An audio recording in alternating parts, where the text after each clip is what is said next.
The name's anonymous. Fanboys Anonymous. Welcome everyone to episode 001 of A Review to a Kill, a James Bond review point podcast where we'll be breaking down the films and the 007 elements that make them what they are for the James Bond franchise, starting with Dr. No, going all the way up through, hopefully, No Time to Die, whenever that film's going to come out, at whatever point in 2058 or whatever it might be. We had 20-something films to break down here, and it's going to be a fun journey. We talked about our process and how we're going to approach this in episode 000. Go ahead and check that out if you haven't checked that out already. For context, we're recording this on January 10th, just in case anything changes or, whatever, since we don't know when we're going to upload these. But we're going to just start diving into this the way that we normally do here. I am your host, as always, Tony Mango. Joining me, as always, I've got Robert D. Felice. Live in Technicolor. Callan Wiggins. Do you expect me to talk, Mr. Mango? No, Mr. Wiggins. I expect you to talk about Dr. No instead, because it's a different movie. Yeah, I know. I just had to put that in.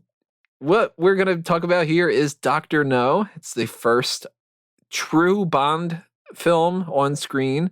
They did in the past have an adaptation of Casino Royale that I have never seen. There's 3 versions of Casino Royale. There's the Daniel Craig movie. There is the spoof movie with David Niven and Peter Sellers and all that. And then there is the short story that was on a television show where they adapted it where instead of James Bond, it's an American agent named Jimmy Bond. It's Barry Nelson as James Bond. And I have no interest in seeing that because for the clips I've seen, is just terrible. Just absolutely terrible. You have no interest in Jimmy Bond, the American boy? Just Jimmy Bond smoking a cigarette and just being like, yeah, I'll play some cards. I'm Jimmy Bond. I'm an agent. America. Have a hot dog. That kind of a thing. No, give me Sean Connery. Give me the start of arguably my favorite franchise. I don't know. It's hard to tell that in Marvel and used to be Star Wars until they screwed that all up, but we're not going to get into that. What I'm hoping that we get into is also your thoughts. So drop a comment below. Tell us what you think about Dr. No or any of the other movies if you want to talk about that. We're going to run through all the movies here. So, let's strap yourselves in for that kind of discussion. So if you're over on YouTube, obviously hit the subscribe button if you haven't done that already. Ring that little notification bell, hit the like button, the share button, all that kind of stuff. Follow us on Facebook and Twitter. Follow our accounts separately. If you want to show your more support for this and you want us to do more of these kind of things in the future, consider donating to the Patreon. Go ahead and check that out on patreon.com/fanboysanonymous. Check out the merchandise shops on TeePublic and Redbubble and do the same thing for everything on Smart Out Moment. That's pretty much all the plugs that I'm going to mention until we get to the end here. I just want to dive into this. What we're going to do, as we mentioned before, is that we're going to focus primarily on 7 topics, but we're going to bounce around quite a bit. Those topics are girls, gadgets, music, action, humor, villains, and then miscellanea, because that's where we just throw all the other things in there. We will talk about the movie running through here and there. I've got lots of notes, and we're going to kind of see how this goes. I don't know. We'll tighten things up in the future if this is a little bit haphazard. I apologize. For context about Dr. No, this is one of my least favorite Bond films. And neither of you had seen it prior to this viewing, right? Correct. No, I'd never seen it. So, generally speaking, how do you guys feel about it? Oh, God. Can I have more cheese, please? This was... it's a good film, especially because I know it kicks off such a legendary franchise, but it's so cheese. I found myself just strangely enjoying quite a lot of it. I can't say it was like an all-time classic I'm going to go back and see over and over again, but I think for what I expected from the franchise, it pretty much delivered on most fronts. It's very, very Bond-centered, which I do appreciate. This is a movie that sets a lot of the tone for a lot of things that are happening, but they didn't quite obviously get the formula down yet because it is the first entry. So I'm always willing to give it a little bit of a little bit more slack. But just as a movie itself, it's one of my least favorite because it's, I think the phrase that I had used when I started rewatching it and I just sent a chat to you guys, was it's a slog to get through the beginning of that. Yeah. Yeah, it does take quite a while before you see Bond appearing in obviously very familiar settings, but yeah, it does take quite a bit of exposition to get there. And the exposition's not even bad. It's just poorly done in some ways. It's mostly execution in this movie that I don't like, rather than the actual plot necessarily. Because if you take the general idea of somebody is using nuclear power and they've got this technology that they can take missiles and reroute them and whatever, yeah, it seems like a pretty decent enough plot. But when you start things off with something like, well, they don't have, for instance, the trope yet of the opening title sequence that leads into the main theme that leads into the rest of the movie. They didn't do that. They just start off with the gun barrel. The gun barrel starts off weird. It's got this like kind of thing going on, and it's like when the scope moves out, it goes boom, boom, boom, boom, and it's like, what in the hell's going on here? Like, I'll tell you what's going on. It's the 60s, and these things are new and fresh, and they're excited to play with. That was one of the first things I noticed right away, was they were so excited to play around with these new colors and effects, because they were just having a ball with that. Now, for one of the little bits of trivia that we got going on here, that's not Sean Connery in the gun barrel. The first bunch of them is Bob Simmons, his stuntman. And I hate the versions of the gun barrel where he jumps. Yeah. it does seem like a guy who's like afraid to fire a gun. Yeah. Because he's just like, as soon as it lets his hand, it's like, oh my God, I'm going to drop it as soon as I move with it. It's just, yeah, it's like a guy that's never really fired a handgun beforehand. There's no better gun barrel than Brosnan's. Because more kind of, he's a little rigid, and Dalton's a good one. Craig is really quick for some reason. He like sprints, but Brosnan's got this like cool swagger about him, and he spins just in the right way. The jumps, I hate them so much, and this whole intro is just bonkers because they've got the Bond theme and they cut the Bond theme up in a weird way. I didn't get a chance to finish it, but I had on the commentary track, which is like a collection of different audio pieces, not like a full-on somebody sat down and watched it like we do with the fan tracks, which if you want more fan tracks, Patreon. But Monty Norman is talking about like the Bond theme, and he's just like, oh, they hacked it to pieces and everything, because it is just sort of midway through the main melody, they cut over to a different section of the theme, and they got these the dots all over the place, which it starts this idea of how these entrance themes are going to go, where they're going to have this, the projection of some kind of a weird element. It's a little psychedelic and trippy, and pretty much every Bond film has that kind of thing at that point. And they switch over to two different songs. They cut over to whatever technique that they used. I don't know, some kind of rear projection thing or something, but I'm not technical. I don't know that crap. Of the dancers. So you go from the Bond theme to this just, tribal kind of thing. And then you go into Three Blind Mice. Yep. A reggae version of Three Blind Mice. Three blind mice here and here. It's like, what the fuck am I watching? It's a Bond movie, I mean, the movie is set in Jamaica, so I guess they're putting the cultural context in that side of it by doing and then you see it cuts from that song into an image of three old men seemingly walking in silhouette, blind men, like holding one of their arms against the other one, so they're walking in a chain essentially. And then you cut to the actual thing, and it's just three Jamaican men walking, seemingly blind, with like begging cups in front of them, walking down the road. It is the most bizarre opening to any Bond film by far. And that's a franchise that has him jumping out of a window with a briefcase. It has, him doing like these oddball stunts, and he dies in half of them, practically, it seems. And it's just these three blind guys are walking, and I hate it so much because it's hokey already. And the big thing that they reveal is like, surprise, they're murderers, and this is a plot that they're not actually blind. And if I would have seen this movie first, I probably would have shut it off and never been a fan. Now, let's just put ourselves back in those days. If you're going into this movie, no pun intended, blind, what are you thinking at this point? What kind of film are you getting here? Mm-hmm. You're not getting a spy vibe. You're getting a weird, like, am I on a trip? I get it's the 60s and everything to an extent has to have that psychedelic, campy vibe. But this was not the start to a Bond film that I expected. Yeah. For the first Bond film, too. Not even when they get to the point where they're like, let's switch it up a little bit and do something different. Yeah. Well, it's even more to that extent, really, because the books themselves are like the first James Bond book is published in 1953, so it's less than 10 years before, well, around about 10 years before this comes out.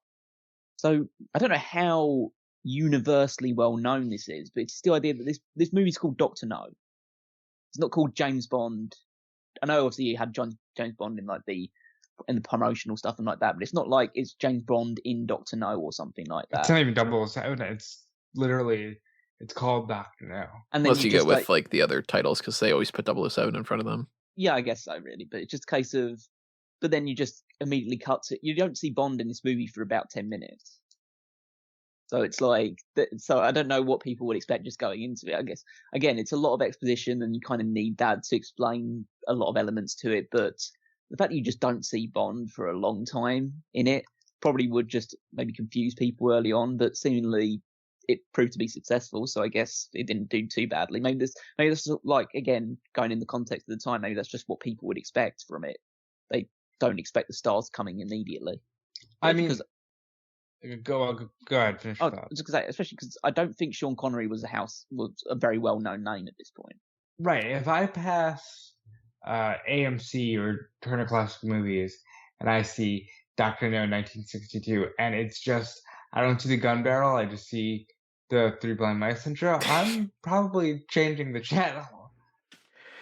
It's just a weird way to start that off. And, I mean, like you can tell somebody to watch the Star Wars films. And you go, yeah, but start with episode 1, or yeah, but start with episode 4, or whatever, if you use like the hatchet method or whatever. But if you start it off, it's like, oh, it's Star Wars. It's the same intro for every single one. And the gun barrel, despite the weird, kind of thing, you're like, cool. Bond gun barrel, I know that. And then it just gets into the Three Blind Mice and you're just like, oh, somebody spliced a different movie into here, Not my favorite intro for this. Not my favorite music, and in general, this movie is like maybe the lowest for music for me. The Bond theme, of course, iconic, fantastic, overplayed in this film like crazy. Yeah, they do it. Every transition has the Bond theme under it, and it's just the wrong placement. And they do this in From Russia with Love as well, where they just play it really loud, and during times where he's casually walking. He's just like, and we'll get into Rush with Love when we get into that, but like, that's kind of like a punch to it, and he's just sort of like, oh, I'm going to check for another cigarette. It doesn't play the way that it should. I don't see anything bombastic enough when he's sitting down or he's like grabbing a drink for it to be like, ba-da-da-da, it's James Bond. No, he's putting his coat away. Like, so I've had the benefit of watching a lot of Batman 66, and there's a lot of that same vibe. And well, let's just put the Batman theme over, this weird transition. Well, Aunt Harriet's baking cookies because, hey, did you forget what show you're watching? I really think it's like this weird thing of don't let the audience forget what they're doing. It's very strange. Remember, everybody, it's James Bond. It's a good thing that they don't have lyrics to that. Imagine if it was just like, James Bond is here, he's James Bond. James Bond, it's James Bond. So music in this movie, we'll talk about another song a little bit later on that I don't like. Um, the way that they filmed films back then, it's really strange to like a modern eye, where you see, for instance, the W6N. I always liked that. When she gets shot, they just have this weird cut. No, like this was awful. Did they cut away like if they didn't bother changing something and it's like, okay, let's get the stunt double in here, and they just horribly edited this and it looks so Bush League. And it's something that they did. Like, this isn't like a glitch in the film or something. So if you're watching this movie and you go, oh, like my stream's down or something, no, this is in the movie. Like that's the final cut. They liked that. I guess it's like more jarring because that's when the shot happens, but it's just bad. It's really bad. So they do this whole thing, they set it up. We finally get to where you're introduced to Bond. And funny enough, out of all the ways for that's the start of the franchise for you to see Bond the first time, he's playing Baccarat or I forget the name of it. It's not Baccarat, but it's some other kind of game that I don't fucking understand the rules to. They've played in a couple different movies, and all I get out of it is somebody says Sweevy, and people go Banco, and then somebody wins. I don't know what the fuck the purpose is. So if you understand, drop a comment below. Tell me how to play this game. But instead of it being like, Bond's there and he's kicking some ass and like that, you're introduced more to one of the primary Bond girls, Sylvia Trench. And she's the one that when he's like, oh, like, what's your name or whatever, she says Trench, Sylvia Trench. And he's like, Bond, James Bond. So he gets that from Sylvia Trench, which is really strange. It works. I did pop to hear him say the line. Yeah, I think it obviously, the line is iconic, so of course you're gonna get a good reference from that side of things. I think it's actually quite good that he said it off of what she said, because that's basically his. Well, again, it's Bond, so you're gonna have a lot of puns and a lot of like witty phrases out of that. So I think that him mirroring a woman's way of saying it is actually the best way it could have come across. It's definitely a flirtation tactic. Mm.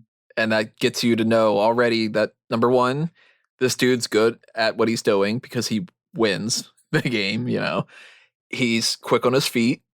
He's got this like smoldering intensity to him that she just completely falls for.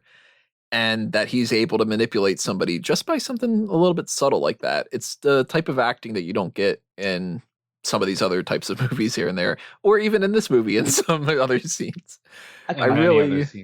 I really like the start of that with the whole James Bond thing. And this is full blown in the era of smoking is cool, kids, which it isn't. Don't smoke.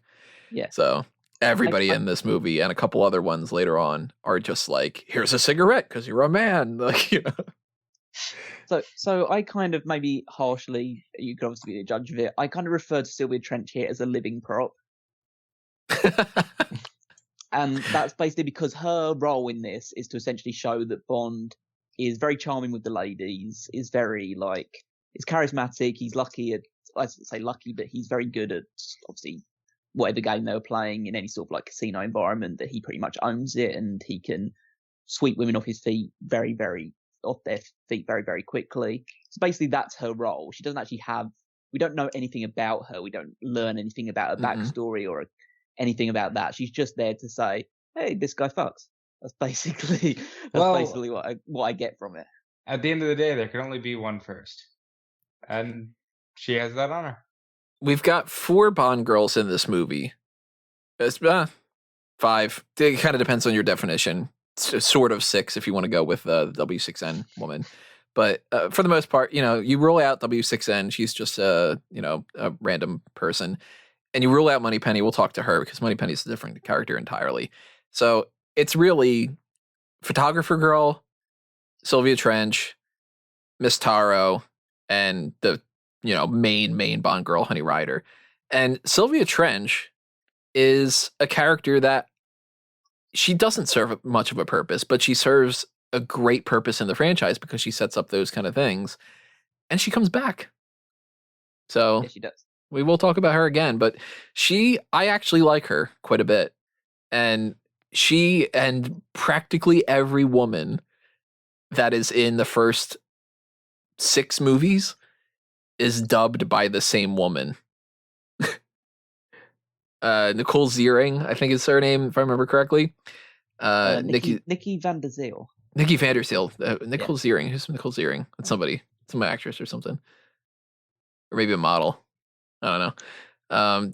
Nikki Van Der Zeel, yeah. She voices Domino and Thunderball. She voices...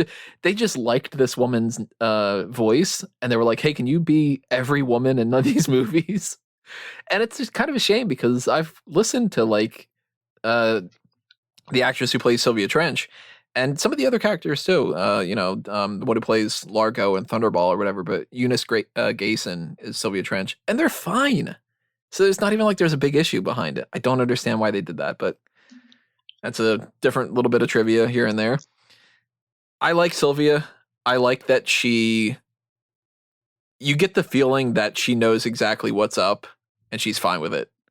She's just like, I just want to bang. And Bond has a great little moment that we see many times in the franchise where he gets a call that he needs to come into the office. And he's like, I'll be there in like a little bit. And she's just like, when do you have to leave? And he's like, well, kind of like, I don't have to leave right now, which is a recurring theme. Bond always tacks on an extra little bit. Yeah, he basically says like, I have to leave immediately, and then says, or really, it's almost immediately. It's really good, and I think it demonstrates Bond's. I don't want to say like it's like a weakness for women. Obviously, it's just a case of like duty calls, but not if another duty calls. If you duty calls, but booty calls more. Yeah, that's what I was about to do. I was about to do that. It's like booty calls before duty calls. That's exactly the line for Bond.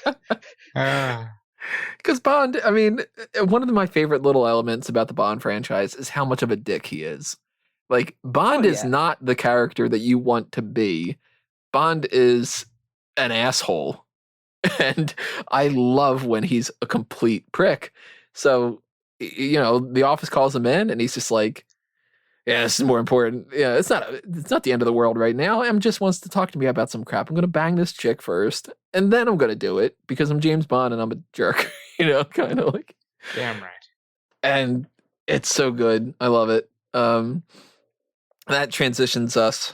We're not going to do scene by scene, obviously. This is one of those things where I wrote down a lot of notes to an introduction of a lot of running themes that we get here when he's meeting M and Moneypenny and all that. He throws his hat, which is a James Bond staple for a while. Obviously, men don't wear hats the way that they used to, so he hasn't been doing that for decades. But even through a little bit into the Roger Moore side of things, this whole throwing the hat onto the coat rack and everything is just like this little Connery trait that I like a lot. Yeah, it's again, it's just demonstrating the fact that this guy just can do anything perfectly, pretty much. It feels very like he's supposed to be the quintessential man, and that's what that feels like. I love Moneypenny. She knows what's up. She knows everything totally about does. it.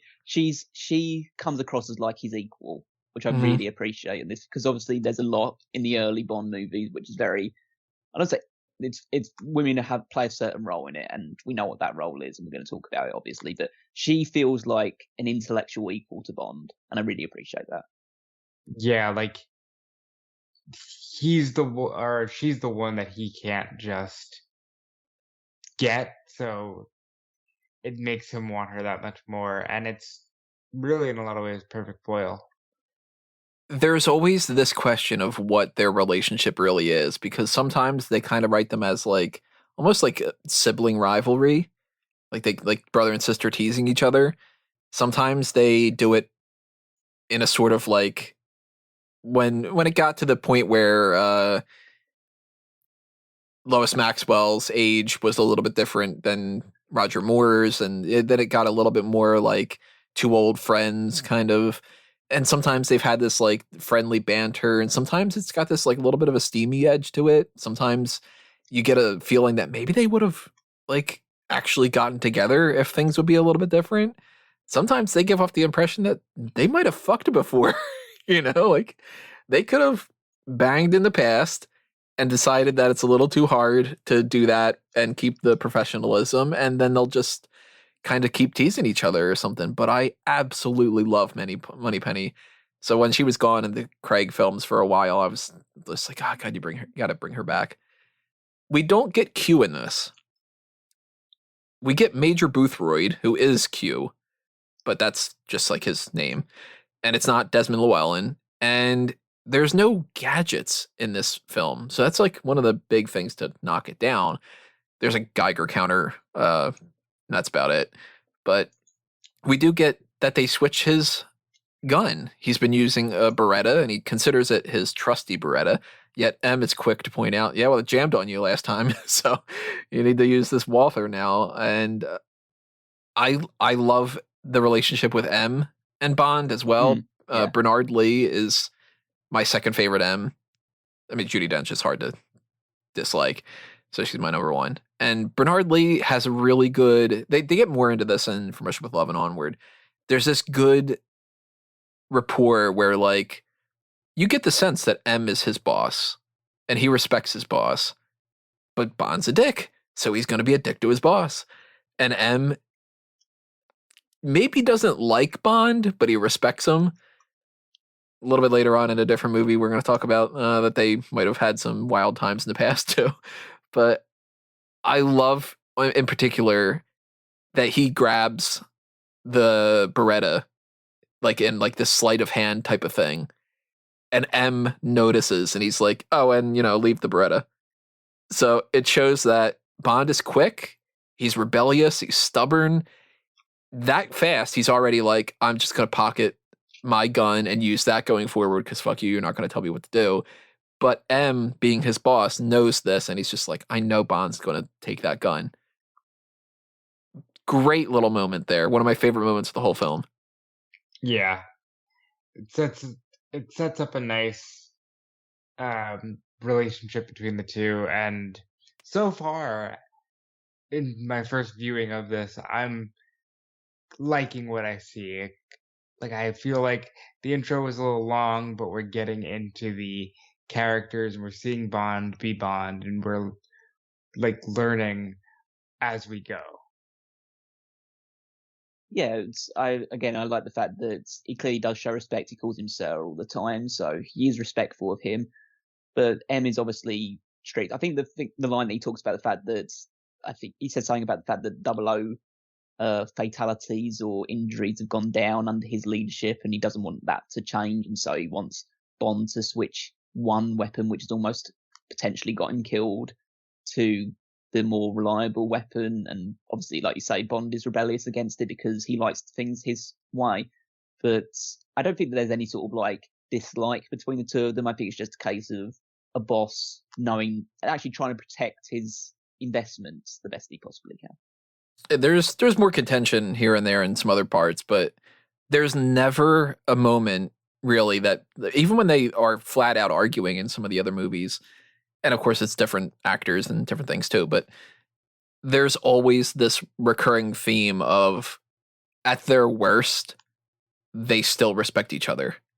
And maybe they'll have a drink someday and he'll piss off M because he'll be snooty about the drink, like it's just good. And if that's the only gadget of the film, it's his iconic gun. I mean, he's used it in more movies than any other gun. So it's a good way to start.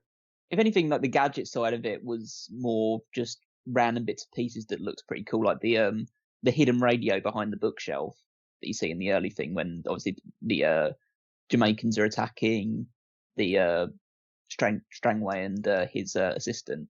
It's like that little bit, or the I think there's a bit later on where we talk about in one of the first fight scenes where a villain uses a cyanide pill inside a cigarette. Yeah, it's those little bits and pieces that are kind of like the gadgets. Bond himself doesn't really use too many of that stuff. Or I know we've gone past like the opening side of it, but I did have a little bit of Bond trivia. I'm not sure if you're aware of this one, Tony. Obviously, you're very well versed in the Bond side of it. But do you know about the like James Bond struggling to say the James Bond line. Struggling to say it. Yeah, so essentially, according to Eunice Gayson, when she did an interview about it, she basically says that he would get nervous doing that line, and he would say things like, "The name's Bond, Sean Bond," because he would say his own name, or "The name's Connery, James Connery." So essentially, they had to take him to give him like a couple of drinks to loosen him up a little bit before he could actually deliver the line properly. That is the most un-Bond thing. Yeah. He's just like, I'm nervous. This is a big movie. Yeah, I didn't know that. That's interesting. So he's a little tipsy in that scene then. Yeah, well, I have to imagine that they're probably quite tipsy throughout the entire film. I'd imagine at least these first 10 Bond films are probably fucking wild when they were filming this. To the point where Cubby Broccoli's like, Moonraker is science fact, not science fiction. And you're like, all right, pal. You know? Sure it is. Bouncing around a little bit here. They are investigating Strangway's murder. He goes over to Jamaica. We get some stuff with the Jamaican scenery and all that. We introduced to a recurring Bond theme in this whole thing, which is kind of the main Bond theme, which is Underneath the Mango Tree. You would think that I would like it a whole lot. I pretty much named my whole branches of my whole web thing, that whole idea based off of this. And really? I hate it. Not I hate based it. Off of your last name. No, not at all. Okay. You don't like it? I hate it. You hate the song or just the fact that it's used? I don't mind that it's used. Because it is the type of thing that you're trying to get, like, it's not as much these days anymore because now people have the internet, but a lot of these older films, they really try to harp on this idea of like exotic locations and, well, this is like a fancy meal here. You've got oysters with this thing called Tabasco sauce and nobody eats that, you know, like that kind of thing. And you're in Peru and you're in this part of China and whatever. So you need to feel that, like, the local flavor kind of. And I don't mind that, but it runs throughout the whole movie. And it's just not a really good song. And for that to be like the main Bond theme in this, just very, very, very low, if not my lowest. I didn't hate it. Yeah, I can't say that I disliked it too much. It's just, it's just a running thing. It's not something that I would say either positively or negatively affects the film. In my mind, anyway. Is it positive or is it negative that one of the characters is named Pussfeller? Yeah, that's a little... It's on brand. I don't know what that was supposed to be. Like on brand. It's usually the women that have that sort of name. Just a guy called Pussfeller. It's just the bartender who's really not even in the movie that much. Yeah, just, hey, this is Pussfeller. That's a name. Anyway, we'll get you a drink if you want it. Is that what they sort of just thought? That this guy? I mean, I assume that it's a character from the Fleming books as well as like in the movie as well. So I assume that's just like because Fleming travelled a lot, so I guess he may have met someone called that in Jamaica or something. But whether he just assumes that's what people in Jamaica are called because the other guy's called Quarrel. Yeah, it just seems like just some odd names that you give to people that you would never hear in any circumstances ever nowadays. Now, Quarrel, I like. Quarrel's great. I want to talk a little bit more about Quarrel when we get like further into the movie, but he's just, obviously they have that little fight scene earlier and stuff like that in the back room of the restaurant, but he turned into being like a nice little sidekick for Bond during this. So yeah, totally fine with Bond having a nice little, it's not really comic relief, but he's just a nice sidekick to have throughout the early portions of the movie. How you guys feeling about the first appearance of Felix Leiter? You got Jack Lord. He's Hawaii Five-0. It's the only time that he's Felix. And he's very much that, like, well, I'm the American one. I got the glasses, and I'm kind of a cool guy myself. Kind of equivalent. I didn't think about really... I basically got the impression while watching this that I just felt, okay, this guy is it's a nice like CIA agent to have basically bridge the gap between the two of them. The idea that the CIA is also involved as well as British Secret Service. But I didn't really get the vibe from him thinking that, okay, this guy's going to be either a consistent ally to Bond or something like that. I just thought, okay, this is just a guy they're using for this movie. I didn't really think too much beyond that. Yeah. Yep. But I think that that's because they are just finding their footing with this movie, and maybe they think it will just be a one and done.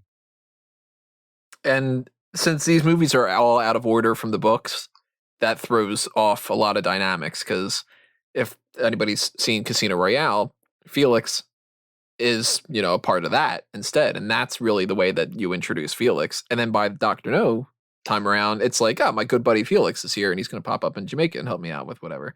Whereas this one, it's like, who are you? Oh, you're a CIA agent. Okay, cool. Like, I guess we'll be friends.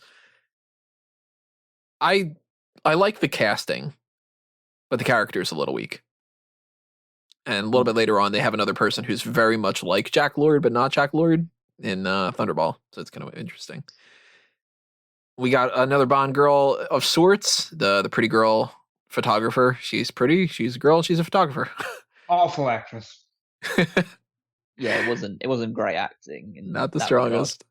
No, it's very over the top, over dramatic with the things she was saying, especially when they're seen down, when he just like runs that, I guess, glass thing across the bulb. face. She breaks the bulb and scratches Quarrel, and he's just sort of like, that's not going to do anything to me. I'd be like, oh, fuck. Like. Yeah, and then the fact that he doesn't actually have the scar for the rest of the movie, so I guess that healed very quickly for him. Yeah. See, Quarrel's awesome. He heals. Yeah. He's like fucking Wolverine. That's right. Not from being burned alive, he doesn't.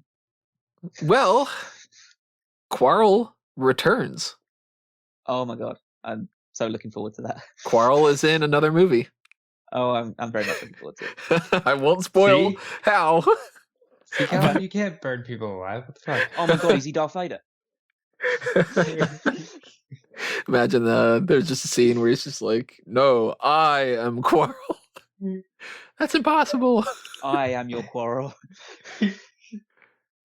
We're also introduced to another Bond girl here. And this whole thing is just like, basically, we have no villain. We are just sort of hanging around with a guy that we're going to talk about in a few moments, Professor Dent. But we get at least a sense of a villain in Miss Taro. She's a secretary, and she is the very first femme fatale, just really bad at her job. Because she's just like sitting outside the door, just crouched down, trying to listen. Yeah, and he spots that was high tech. That was high tech shit in the 60s, Tony. Yeah, so he understands that completely immediately. They arrange to meet up later on. That basically, she says, "You got to come to me because we're up in the mountains and it's lovely here," and that leads to a big car chase. The car chase, the fucking background of the car chase. The rear projection's so bad. Just the worst. It's awful. Like the car is like twice the size of him by the time it's right up behind him. It's just ridiculous. And his drive, he can't. Watching this, and this is coming from a guy that can't drive. Just watching this guy doesn't know how to drive because it's just like he's just moving his hands about wildly and stuff like that. It's like he's never been behind the wheel of a car in his life. Hey, that you're talking about Connery, James Connery there. He's doing it and saying, "Oh my God, we're in a talkie. This is amazing. They're gonna put a picture behind me." It's bad. It's real bad. And then the car drives down the mountain at about 3 miles an hour, explodes into a million flames. It's not even the only time that this happens in the franchise either, because the very next set of films you've got this happening. They loved this idea of the car gets slightly off the road and just engulfed in flames for some fucking reason. It's worse than the other one, oddly enough. Yeah. And then they did a little quip at the end of it, which saying like, I think he was on his way to a funeral. Yeah, that's a check mark for the humor. That's a good part. So the thing that I was surprised about, I read up about the movie a little bit after watching it. That's supposed to be the three guys at the start of the movie that do the assassination attempts. They're in the car. Doesn't make it all that obvious, does it? Yeah, no. I just think it's just a bunch of henchmen going after him. It's just and they just die, just there, just like nothing involved in it. It's all bizarre. Yeah, that is weird.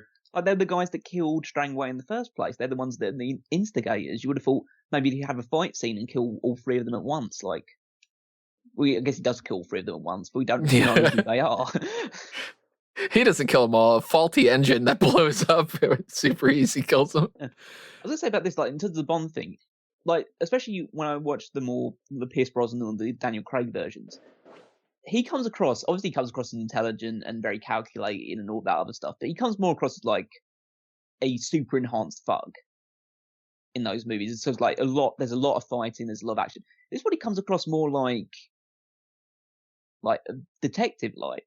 Mm-hmm. It's very much more like the thing that I love about it is like the fact that he checks his hotel room consistently to like see like things being tapped up or things like that, like what could potentially kill me in this room is basically what he does. And then he's very much like he's chasing up leads, he's going from place to place, he's finding things in like that little receipt by Den in Strangway's book and stuff like that. It's very much more like, I guess, super style policeman, like almost like a Batman type character. He's even called later in the movie. Dr. No calls him a stupid policeman or something policeman. I forget. Yeah, exactly. Yeah. But in terms of like Miss Tara, now that they've had the car chase and he survived that, he actually appears and like she's shocked to see him because he just would have died in the car chase. Yeah, she's in a towel, and so her response to that is to have a really loud phone call with the other people to just basically say, "Oh, he's here. He shouldn't be here. He should be dead. What am I supposed to do? Okay, stall him for as long as you need to." And so her way of stalling him is to have sex with him. Yeah. Multiple times. And Bond is full blown like, I know she's stalling me, but I'm getting some, and then I'm gonna leave. Well, it's just the idea that he checks his watch, like he calls for a taxi, knowing what is actually going to come and essentially come and arrest her. So he just checks his watch while he's making love to her for the second time, just to make sure that he's out at just the right time. Right. I love it. Yeah, it's really, really good. And Miss Taro just is thrown away. She spits at him as she leaves. Thought that was like a bit of a villainous touch added onto it. Because other than that, she's not really effective. So, no, she really isn't. I failed at everything else. I guess I could just like give him a flu or something by the end. That was slow him down. She also is in a situation where he gets a good jab when she gets into the car, and he says to the other agent something like, "Watch out for her nail polish or her nail varnish or something." Yeah, like, she said that when he got into her for the second time. Essentially, like said, like, "Watch out for my nail varnish," because she was like putting her makeup on, right? And it cuts away, and then he says, "Oh yeah, watch out for her nail." It's just like this, just dig of just like, you suck at your job. I've known you've been trying to work me. I worked you, idiot. And then like you never see her again. Yeah. I like the subtlety of this one because I know it's going to just go full over the top when we get more in it. And Connery's a bit more just underplaying it a little bit, which I appreciate. Yeah, he looks like a badass here. As far as like how Bond is he here, he seems pretty Bond to me. I mean, obviously it is the first one, so they will refine the character, but this felt very on brand for James Bond.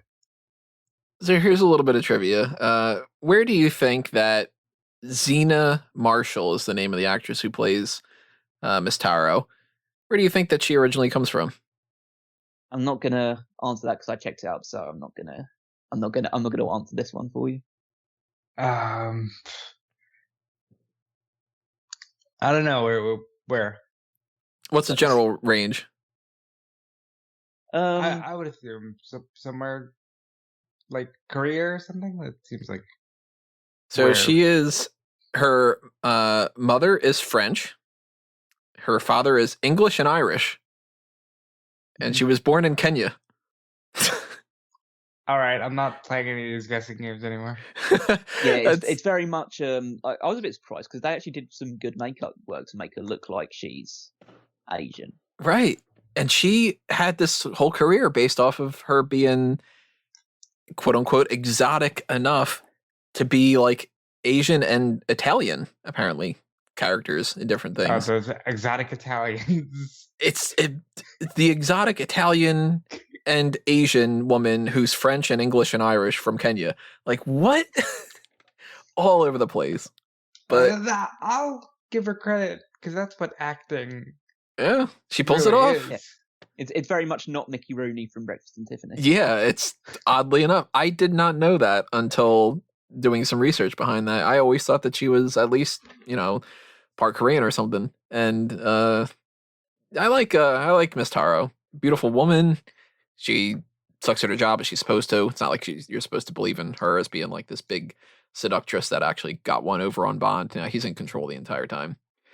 Well, But speaking of she's- sucking at, Oh, go ahead. I was going to say, speaking of sucking at your job, You talk about Dent. yes. I want to talk about Den. I also want to talk about Dr. No and thinking, why the fuck did you think a fucking tarantula was going to do Yep. the job in this thing? This is just ridiculous. The tarantula is great. This is one of the stupidest things about this movie because Professor Dent has this whole side plot thing, and that's really that's all they're getting to. It's very much like the detective side of things where they're trying to talk about these soil samples and they're radioactive and whatever. And you know that something's up with Dent, but you're just not getting a full-blown villain the way that you would in some of the later movies. And then you get this scene. It's got the cool set, and Dr. No's over this loudspeaker, and he's just kind of like, you failed me. Why did you come here? That kind of a thing. And his idea of, well, you got to kill Bond. Get the thing that's on the table, and it's a tarantula in a cage. Tarantulas aren't this poisonous type of thing. It is 1962, and the average consumer doesn't know that. Not at all. And not only is that bad, the way that they execute that is terrible as well. Connery is afraid, of course, of spiders. So they have a sheet of glass over Connery. And that's why the shot looks so weird of the spider clearly not crawling on him. It's because it's crawling on glass. And he kills it. And when he kills it with a shoe. And they go bang, bang, bang, bang with the noise and whatever. It's absurd.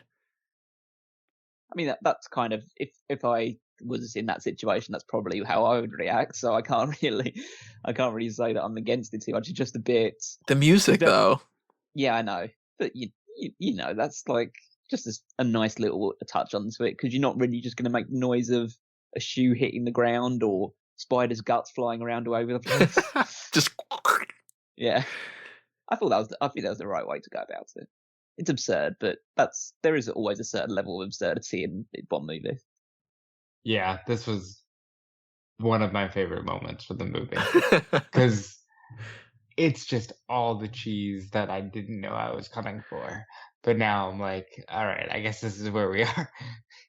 So I would speak a little bit about Dent as well, because obviously after the Miss Taro thing, he's waiting at the place, and Dent. This is one of the best. He shoots at the bed, and Bond has been sitting there playing solitaire, waiting for him to turn up. Yeah, it's such a cool little thing. Yeah, and then he sees him obviously walk in. He's got a gun pointing to him. He's done essentially at that point. And at one point, obviously, they have that little exchange where kind of discuss what things have been happening. And at one point, Dent's voice changes. I don't say it changes. It sounds like a bit of it had to be re-recorded or done in another studio or something like that, because it sounds really tinny. And I just didn't know what. Obviously, there would be some issues with stuff like that where they may have to re-record certain bits so it sounds differently. And then he picks up his gun, says that he's already used his 6 shots. Yeah, that's a Smith & Wesson, and you've had your 6. Yeah, and then he just shoots him. I love the fact that he shoots him, he goes down, and then you have to shoot him again in the back afterwards because he's a dick. He is such a dick. And this is by far, not one of the most dick-like moments of Bond. It's just one of those things that he did not need to do that. He didn't need to kill him at all. Because it's you're out of bullets. I've got the gun trained on you. And he just murders him. But then that extra shot is just sort of yeah, fuck you. Kind of. Great line, though. That's a Smith & Wesson, and you've had your 6. Again, very Bond. when we talked about doing this was the kind of stuff that I was looking for. He seems completely in control. He seems like I want to be that guy because he's Yeah. just a dick, and he just gets his way all the time, and he's with a bunch of women. This was very good. So that's like at this point in the movie, Taro's out, Dent's dead, and you're like, the three blind mice are dead too.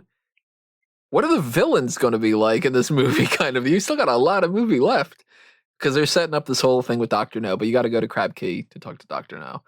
And Quarrel doesn't want to go there because there's a dragon there. And that's like, after watching, the three blind mice thing at the beginning, and you've got somebody named Pussfeller or whatever, you're like, there's a tarantula. There might as well be a dragon too. And they decide they're going to go over there anyway. Quarrel just puts aside his fears and whatever. And eventually, so on and so forth. We get to the introduction of our main Bond girl. Big talking point of this movie, one of the big selling points of this movie, one of the most iconic things of this movie. They decide that they're going to take a nap. They're going to wake up and, when it gets bright out, and they're going to survey the island and everything. And Bond wakes up almost as if it's like this ethereal type of thing to this woman singing underneath the mango tree. And she's walking through the water, cascading all over her and whatever, that kind of thing. Wearing this, for the time, skimpy kind of bikini with this knife attached to it. Iconic shot. Gorgeous woman, of course. If you're gonna rank the Bond women on like looks, yeah, of course, like she's gonna be one that people go nuts for. Not my favorite character. Not my favorite Bond girl. For the first movie, the perfect Bond girl to set the tone, I think, of a complete knockout, and this is what you can expect from this character in these series of movies. Yeah, it's an iconic entrance, the Honey Rider, which you get to, which is essentially lampooned pretty much for the Die Another Day. That's it, with Jinx's character. And with Craig in Casino Royale. Yeah, I know. Yeah, exactly. But yeah, her character. I mean, I can't say that she's the greatest character because she basically is very. I don't think she's not one-dimensional because they do tell a backstory. They tell it in a minute, which is like obviously they don't decide to give too much to it. So basically, within a 2-minute scene between her and discussing it with Bond, she says that her dead father was killed. She believes was killed on Crab Key. They travelled the world for her entire life. She's completely educated by an encyclopedia. She was raped by someone in Jamaica, and then she killed them with a black widow spider. Yeah. And she says all of that in 2 minutes, and then falls in love with Bond immediately. It's women. This stark contrast of her being like, I'm looking for shells. I'm the kind of an idiot. Just one of these beautiful women, just, on the beach in my bikini. This one sells for $50, that type of thing. And it's like, oh God, all she's being used for this part of the movie is fucking Bond over because she's got her boat and she spoiled it. So she's like worthless at the beginning of it. And then they get into this whole thing where she and Quarrel are kind of like the dumb locals. And they're talking about the whole dragon thing, and Bond's just like, oh, for fuck's sakes, you idiots. There's no such thing as a dragon, you dumbass, that kind of thing. And it's like, all right, Bond, like, you're kind of a jerk again. Maybe they got something here. And she, to their credit, they give her that line where she says, well, did you ever see, a praying mantis devour their lover after whatever? Or did you ever see a scorpion sting itself? And it's like, okay, yeah, she's not a complete bimbo, thankfully. But then that weird turn, like you said, then it's just like, so tell me a little bit about yourself. Well, I read through T, I think she said, in the T, yeah, in the encyclopedia, and I've traveled the world, and my dad's dead, and I got raped, and whatever. It's just like, whoa, you're going through a lot here. Yeah, it's just quite a lot of backstory, and I know obviously a lot of people do harp on the bikini and stuff like that, but it's just the fact that like throughout the time that they're escaping from all the like Doctor No's men that are patrolling the island. It's like she's wearing like a half-cut t-shirt, which is wet, and she's wearing no bra underneath it, and you can clearly see that type of thing. And that doesn't really seem to go as highly revered or anything like that. Just like she spends most of the movie half naked. Essentially, that is pretty much, and at one point fully naked, and then it's just that's essentially what her role is in this movie. I think it's perfectly fine. You know, it's exactly what it should be, and yeah, it's a little much that she goes from yay shells to this deep backstory, but they're trying to cram complex character into she's just eye candy, and for them this was revolutionary, and I really tried to keep it in that context of they probably thought they were doing something special here. You got to judge it based off of being 1967 or not 67, 62. Yeah. So it's like they didn't do the whole thing that they do nowadays where they're like, okay, let's give them more agency. Let's make sure that these characters contribute something more to the plot. Let's have them be, their own human being and not just kind of, prop in some different ways. She's not the worst Bond girl. I mean, there's far worse Bond girls than Honey Rider. The name, of course, Honey Rider. And Bond's just sort of like, all right. So you got Trench and Honey Rider. And Pussfeller, but yeah, he's not a Bond girl. But I think that, like, you're right. Like, obviously she's a beautiful woman. Everybody talks about that all the time. For my money, I think that she's more attractive when she's not in the bikini in other scenes. But that's just my own thing. I think it's funny though that she talks about that she killed the guy that with the Black Widow. Yet when Bond kills the guy in the water, she gives that terrible shocked face. Just that, oh no, you killed someone, and you fucking did too. Granted, the Black Widow killed him, not she. Yeah. Yeah, still though, she is murder. Like, I know she basically tells that story, and then she says, like, did I do wrong? And Bond just says, well, I wouldn't make a habit of it. Just like her just killing random people. Not to say random people who got raped her, so yeah, fair enough. But it's just like, yeah, it's maybe that wasn't the right time to put a quip in at the end of it, but he does that anyway. And we get into this whole thing where we see the dragon, and it's a tank with flamethrowers. And Quarrel is just like, what the fuck? That dragon's there. Like, it's real. And he gets torched. Poor Quarrel, man. I was so disappointed with that. That's not fair. It's not. It's like, he was afraid of the dragon. You're like, you're fine. There's no such thing. Oh shit, he's dead. You're missing the reaction shot of Bond going. Yeah,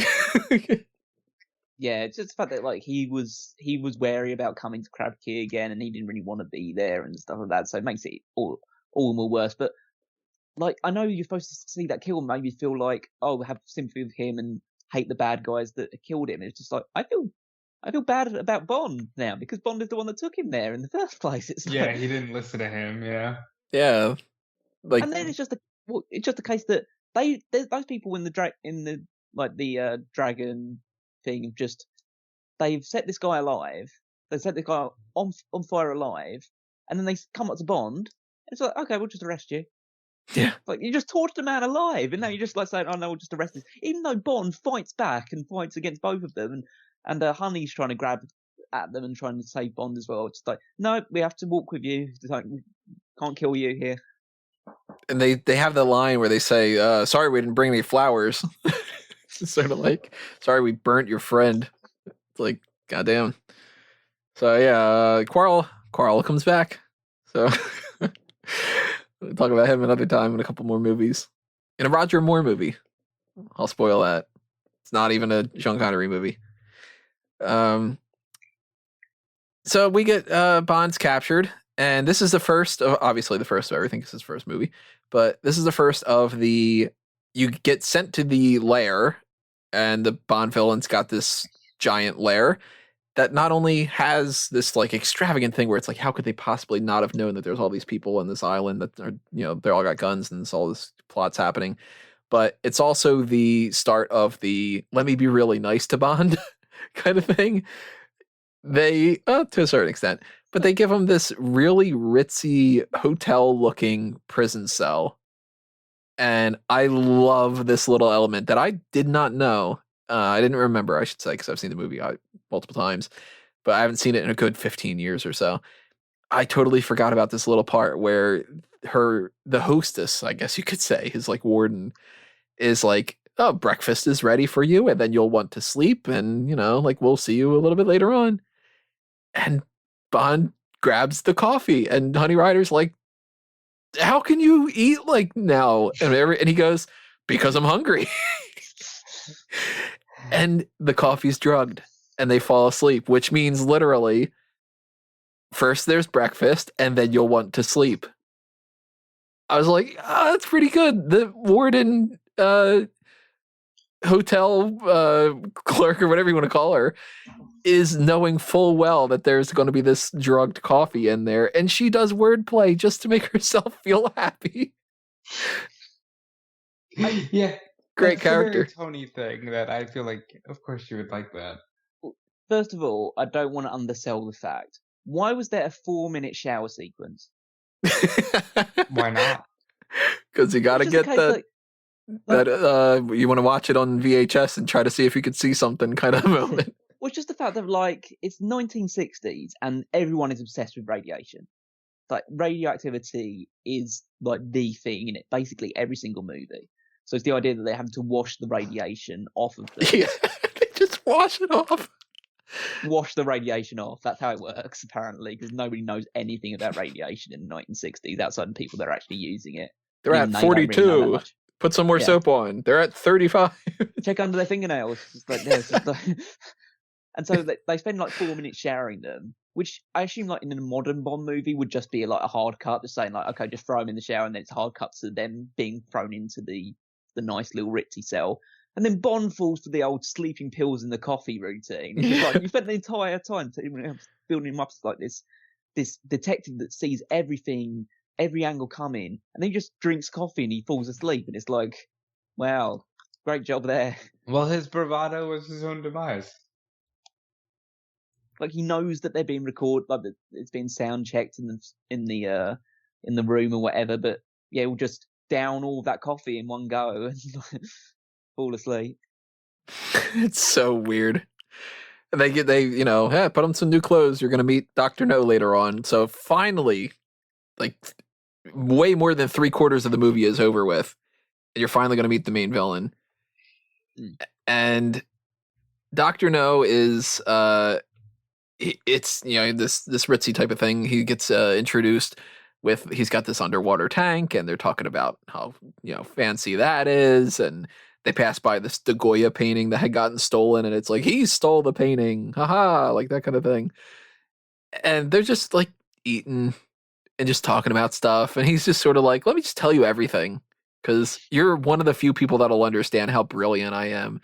It's just a Bond trope of the villain being like, let me explain to you my plot because you could appreciate my genius. He talks about Spectre, special operatives, and all this other kind of stuff. And he goes through the whole big long spiel about this is my plan, this is my villainous group, and we're employed to do this, and that this is all great information for if you get out of here, So, Bond, go ahead. First of all, Dr. No is supposed to be of both German and Chinese descent, because his mother was Chinese, his father was German. And he speaks perfectly the British English, despite the fact that he was apparently raised in America. So he speaks like perfectly, like the perfect British. He doesn't look in any way Chinese. So that's just like the first part of it there. His right hand, both his hands are deformed through his years of work with radioactivity. And that's obviously an important point for what would happen later on. But so he's just wearing these two black gloves. So that's kind of all I really wanted to say. Just like he looks like what you'd expect a Bond villain to look like. Yeah, Which is a guy who is really smug up his own arse about his own intelligence. Someone who thinks that Bond, like you say, Bond can understand it, but then you realise because Bond just keeps making jokes at him that he just assumes that he's an idiot. And so he just uses that opportunity to just like, okay, so you're clearly worth dispensing of, but we'll do it in a very slow and painful way. When you look at the way the villains are like, I'm going to tell you my plans because I need to be understood. It seems like the whole thing at times can be a circle jerk. Just like, yeah, Bond is great and we're great and these villains are great and everybody's smart except the women. They're here so we can fuck them. It's very, very strange at times, but again, on brand for the movie. So, well, I'm sure this won't be the best Bond villain I'll ever see. You know? Yeah, I just love the explanation. It's the fact that like the explanation for sparing Bond's life is because he cost them so much time and effort to try and kill him, and they failed to do it, that he could be a valuable asset for Spectre. But now he just says, well, you're clearly just a stupid policeman, so now we'll just deal with you instead. Because that turned very quickly in one conversation. Mm-hmm. It makes sense to say this guy could be a really good asset for Spectre, but then that quickly to just be like, never mind. It's just like, dude, you didn't even have dinner. Like, you're really just kind of sipping on some. There's lines in the movie too that are great, like where he's just sort of like, I prefer this one. Bond's a real dick too in this, and there's a great part in this too where he tries to pocket the knife at dinner. And like kind of what he did with the Beretta, but he's caught again, which is like, damn, for somebody who's good at sleight of hand, you keep getting caught. And Dr. No's just like, put the knife back or whatever. And Bond basically says, well, you got no fucking hands. Which is just like, Jesus Christ, James. And then it just ends with like, obviously they take Honey Rider away and he walks away. And then it's just this hilarious scene of guys beating up Sean Connery in a chair. Yeah. It's just like the fight in action scenes in this is just so ridiculous. The shots to the gut, and it's just like, oh god, it's so bad. And they drag it out like this is the big climactic end piece of a movie that future Bond films will be this big, lots of great music and this bombastic type of ending, and it ends up predominantly being Bond like studying a chart and pretending not to be. I mean, we get past the point where I should mention about him breaking out. He goes through the vent system. He gets burned a little bit through like the I guess it's supposed to be radioactive waste or some kind of like coolant. I think it's just supposed to be really hot. Like it's a really hot pipe. Because when water goes through it, it just they do a bit where like water runs over him and he has to like hold his place in there, and then it starts steaming up immediately. So I assume they're just saying there's just like a really hot pipe that he has to wear, which can be completely like overdone by just the thin clothes that he's wearing. Yeah, it's like he's fine doing it that way, but I think it's like it was very ballsy of him to step into an event that exploded in his face a couple of seconds earlier. Yeah. The electrified grate to that. He learns his lesson the second time around though and kicks that out. But he puts on the radioactive gear and he's just sort of hanging around, and his big plan is to just turn everything on and just make it super over reacting, and everybody's just like, well, this is gonna blow. We need to get the fuck out of here. Yeah, his plan for saving the day is to cause a nuclear meltdown. Yep. It's like this James Bond or Homer Simpson. That's arguably the absolute worst thing that he could possibly do, even worse than them being able to do what they were planning on doing with the missile. So I know all these people are like obviously working with Dr. No, but some of these people have families and like I assume and stuff like that. Just blowing everyone up in a nuclear wasteland and just it's just Crab Key in general. It's going to be fucked, you know. He doesn't care. He has a mission to accomplish. So yeah, and then they have him and Dr. No fight. I guess what you can call a fight at the very least.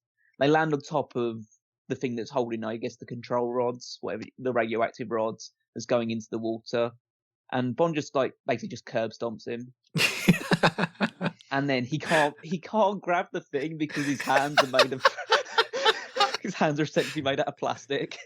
He just can't grab it, and he just drowns. I don't know if he drowns or he just goes into radioactive water and just burns alive or whatever, or dissolves. But that's how he dies. It's one of the weakest Bond deaths, Yeah. Bond villain deaths, because he's just sort of like, my fucking claw hands. It's just gonna go underwater now. And bump, bump, bump kind of noise. It's bad. Yeah. I'm sure at the time people were like, this is amazing. Yeah. Then, Not great. Then Bond fights his way to find Honey Rider, and he just finds someone.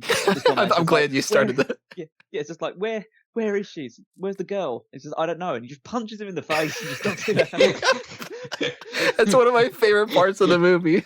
Where's the girl? What do you mean? Like where's she at or something? She's at like, Sector 6 or something. Well, fuck you.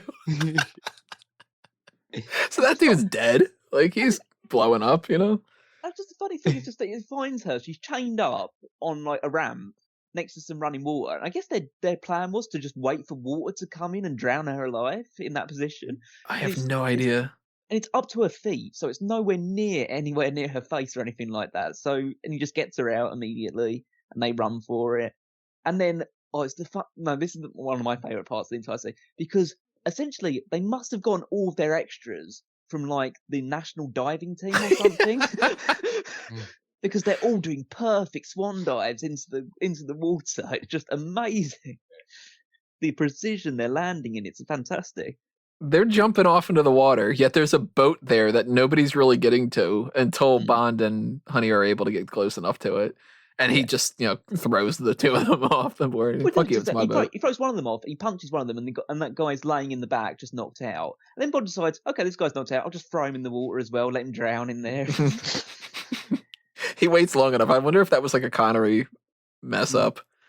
Like, he should have thrown that guy over, and instead he's like, oh, yeah, I gotta throw that fucking extra over, too. Yeah, they just sail away, and they're just like in the middle of nowhere because it's run out of fuel. Saved by the CIA when they turn up. It's just the best thing we should do is fuck while we're waiting for them to turn up. Yeah. God, Bond really got around. That is one thing they wanted to establish.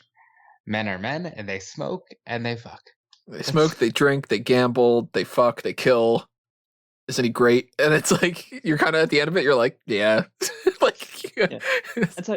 And so obviously you get the final scene about the so the CIA turn up and they start towing Bond's boat, but Bond decides, I want to fuck again, and so he just like undoes the ropes and just lets it go, and just like, okay, we'll stay stranded for a little while longer. What would happen if they just never came back? Right. Just left. They're just like, after a while they notice, hey, Bond's not attached to that anymore. Like, we're not really towing him anymore. What do you want to do? Let's go back and get him. Yeah. No, but yeah, that's I mean, that comes kind of the way that every Bond movie would end. It's Bond and the girl. That's kind of how it ends. So makes sense. That's a trope that could. They have that trope. They give it a little bit more finesse in the future, because this one is just sort of like the end of the James Bond extravaganza. Don't you want to see more? Like that kind of a thing. That's not the best ending to those movies. It's, they do wackier stuff in the future. They've got some great last lines in particular. One of my favorite ones is in Moonraker. I think I know that one, but I'm gonna wait to see it. We get to that one. I really want to know what Rob's response is, because that's just like, oh god damn it, but it just sort of ends, and then they play the Bond theme again, because it's just like, remember everybody, it's a James Bond movie. Dr. No is a weird movie. Very weird. I still find myself liking it just because I think it was a really good depiction of Bond, or at least what you want the Bond character to be going forward. Like, he's obviously very good with the ladies, very charming, very very meticulous about certain things, but also very just hot-headed and maybe overconfident in certain scenarios. Still very stubborn. Essentially, like, totally fine and totally cool with just murdering people.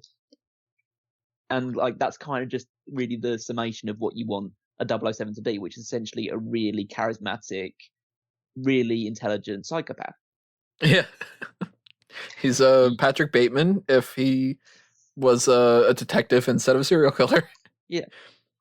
Yeah, I actually did enjoy this movie. It is a weird movie, but it's very of the time, and this left me wanting to see the character evolve and change, as I know it's going to. And for what it's worth, I think it's a perfect snapshot in time. It gives you a lot of good things. It gives you a lot of hokey things, but they all do. There's not a single Bond movie that's, well, maybe Goldeneye, that's like almost flawless. So I guess let's break down the 7 elements in recap kind of form. We got the gadgets are the easiest thing. That's the Geiger counter and a gun. It's not really anything else. All the other gadgets are just sort of like, oh, he's got a fancy fish tank and that kind of stuff. Very So, low. thumbs down. Yeah, gadgets. thumbs down. No.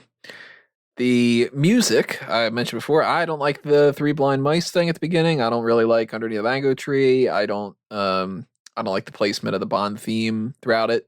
But the Bond theme is great. Yeah, that's pretty much my summation, other than the fact that I don't really mind the Jamaican elements they throw into it as well, because it kind of fits into the setting. So I'd say a thumbs up on the music. I'll say this: 3 Blind Mice got stuck in my head, so thumbs up in that regard. And the Bond theme is great. Did they overplay it? Yeah, but it's the first one. That's bound to happen. They you were asking for the cheese. They gave you the 3 blind mice. That's why it's got stuck in your head. Yeah, God. The opening title itself, pretty good. The dots are all, it's not the best. Obviously, they didn't have the technology to do a lot of the things that they can do these days. Yeah, I think that it didn't seem like a Bond theme because it is all like the dots and stuff like that. And I know they do the little thing where they start playing that like calypso music and where you get to see a few silhouettes. But really, when I think the Bond titles, I think obviously nowadays it's a bit different, but the long on-running theme was like just a load of women in suggestive poses. So I don't get that from this title sequence. Yeah, and it was long. So I'm going to give it a thumbs down. How do you guys feel about the title of the movie? It's Dr. No, and most Bond films, not all of them, about maybe a quarter of them don't, but most of them are named something a little bit exotic, either like poetic, like A Tomorrow Never Dies, or it's the name of something like Goldfinger or Thunderball, or, in this case, Dr. No. But most of them also try to incorporate that. And since we didn't get a theme that actually had, Dr. No is the guy who, anything like that. I don't know what else they would have called it necessarily. I think Does Know's fine, especially because like there are a certain number of the movies that are built around the villain. So Goldfinger, Man with the Golden Gun. So I think it's fine to have one that have Dr. No be that one as well. And I agree. I think it's perfectly fine for a title of the movie. Like I said, I would have put something in there that lets you know exactly what it is, but it's a fine title of the movie. It's better than if they would have gone with like James Bond in The Mystery of Crab Key. Yeah, exactly. Yeah. It's kind of like a Poirot type of thing. Key. Yeah, some Agatha Christie novel or something. Yeah. Action side of things, we mentioned that it's poorly filmed because it's back in that time frame. I guess in the time it was probably great. Looking at it through a 2020 lens, doesn't hold up. Yeah, hilariously awful fight scenes, terrible car chases. Yeah, the action for me is a no for that. Yeah, I'm gonna have to say no as well. It was only missing some like bang, zoom, oof on the hits because this was just so cheeky. Humor. I think there's some good humor in this. I think they're on their way to the funeral. Bond is a dick, and it was fun.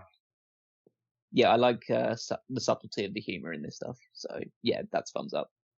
not a whole lot over the top like they do in some of the other films. This one's more just like he's got this dry sense of humor. Sometimes he does things to make himself laugh, you know. Um, Villain side of things, you got Taro, you got Dent, you got Doctor No, and I guess miscellaneous, just a dragon and whatever. Not the best. No, very ineffective for the most part. So I know it's the idea that Bond is supposed to be very good at overcoming these situations, but you never really felt, even with the stuff with Doctor No for a long period of time, you felt like he was any sort of real peril.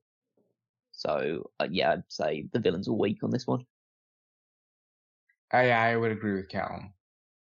It never really felt like he was in any serious jeopardy.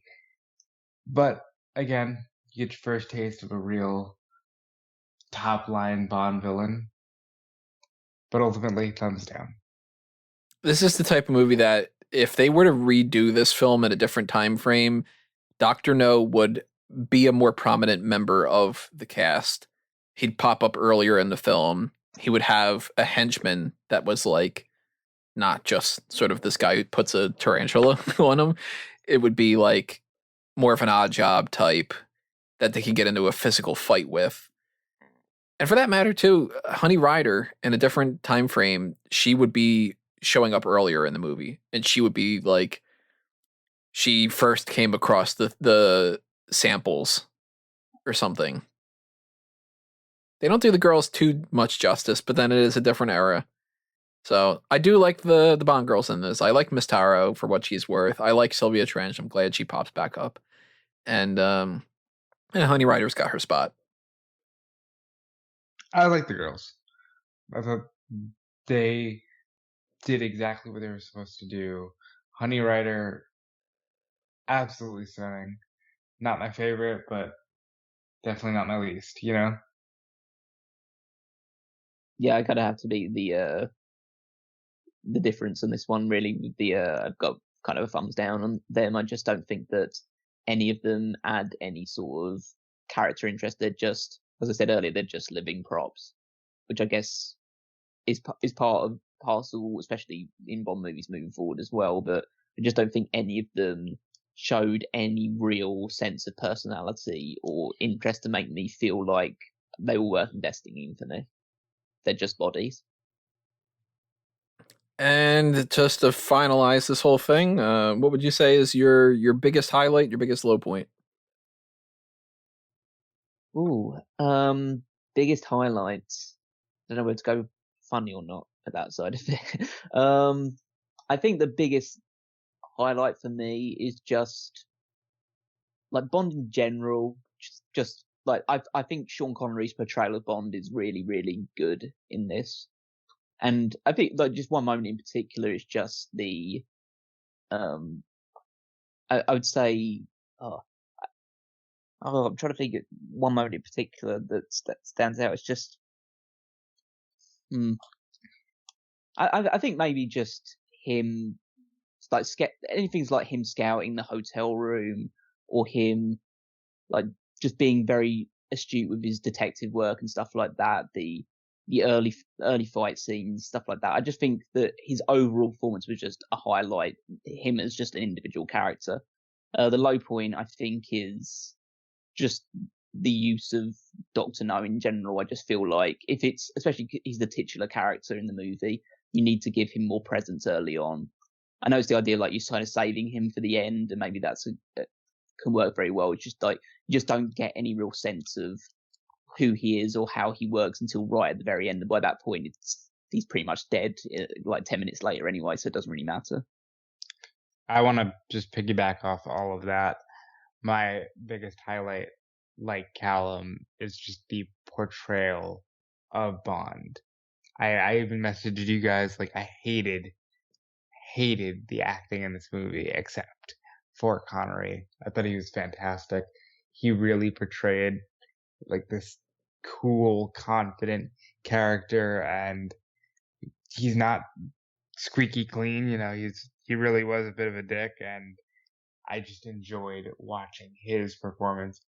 Biggest low point, again, similar to what Callum said about introducing the main villain earlier, there's a lot of fucking filler in this near 2-hour film. I really think we could have shaved some time off of it and made it more tight and even told the story better had they done some things like, not make the intro so long or introduce Dr. No or the main villain quicker. I just feel like there's points where this fucking thing drags, Mm-hmm. But Oh. ultimately, go ahead. Oh no, you finish off. I was just going to add something else on top of it. But No, ultimately, the length of the movie and just the bad acting would be my biggest low point because this is a major series, but you wouldn't get that vibe from watching the first one. I was going to say, just as like a single funny moment that we haven't already mentioned, Bond driving up to the council house or whatever you refer to it, like the consul building, with the corpse in the backseat. It's pretty funny. Yeah. That's very Bond. Oh, what's the line that he says? He says something like, Look make after sure my he doesn't go anywhere or something. Yeah, something like that. Or look after my friend for me or something like that. Yeah, it's like, yeah, that's great. I gotta say, my least favorite part of the movie is probably the tarantula. I love that. I'm sorry. That was ridiculously fun. If it's not the tarantula, it's the three blind mice at the very beginning thing. Just because, why is that the gimmick? Actually, it's probably that because it's really ridiculous to start off a movie like that. But my highlight, it's got to be how much of a dick he is, and right. The line about the varnish is he's just banged the femme fatale who's trying to screw him over, and he's so happy about it, and he has to just throw this extra jab in there just to be a prick. And that's I root for these type of characters, maybe because I don't consider myself as bad as a lot of these people are, and it's like I live vicariously through them of like, I wish I could do that.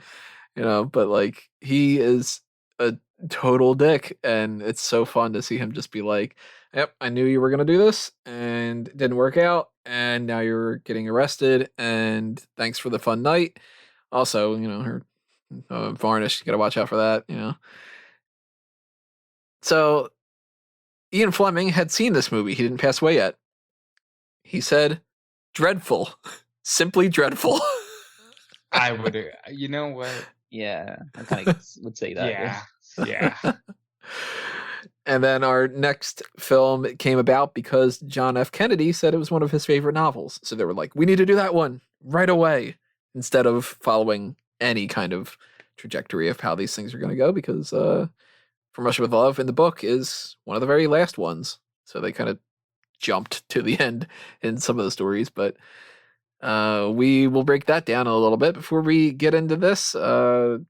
Obviously, before we get into it, it's going to be the next episode, but before we do that, we need to talk about the plugs that we didn't talk about. I did most of mine. Obviously, you should check out smartoutmoment.com if you want to check out the pro wrestling side of things, the red brand to the Fanboys Anonymous blue brand. These guys have other things that they're working on as well, though. Callum? Yeah, obviously most of my stuff is tied in with the Smart Cat Moment stuff, or in the Smart Cat Moment YouTube channel. Obviously, Paul Heyman SmackDown podcast, which is like our special extra thing where we're going back to the years 2002 and 2003 and checking out every single episode of SmackDown that Paul Heyman was the head writer for. So if you're interested in like retro wrestling and checking out stuff from about 20 years ago, then me and Rob have you covered there. And you can check out all the articles on smartcatmoment.com, including the power rankings, my weekly contribution. And yeah, follow me on Twitter at Wigmeister14. Okay. Obviously, we are filming in advance or recording in advance. We don't know when this is going to drop. It is my hope that you continue to come to Fanboys Anonymous, and there's a ton of content from recent weeks, because I would like to do more here, and talking about stuff like this, as much as I enjoy the pro wrestling side of things, it is a breath of fresh air. So keep supporting Fanboys Anonymous, and I wanted to say that first. Now, you can follow me on Twitter at DudeFelice. You can check out everything I'm doing over at Fightful.com. Fightful Select, please support us and Sean Ross Sapp, who works so hard to get the pro wrestling scoops out there. You can check out the merchandise shops, of course. And as long as you're clicking around and supporting everything we're doing, I appreciate it. And you will be hearing more of this podcast in particular, as we've got plenty of Bond films to go. We are only one down, but we are going to roll them out as we do them. And as I said before, we're doing these completely random times in advance. So I don't know when you're going to be hearing the next one, because I don't know when you're going to be hearing this one, but just stay tuned, because they will be coming around all throughout February and March and April and so on and so forth. So stay tuned, because episode 002 is coming up next, as this podcast will return with From Russia with Love.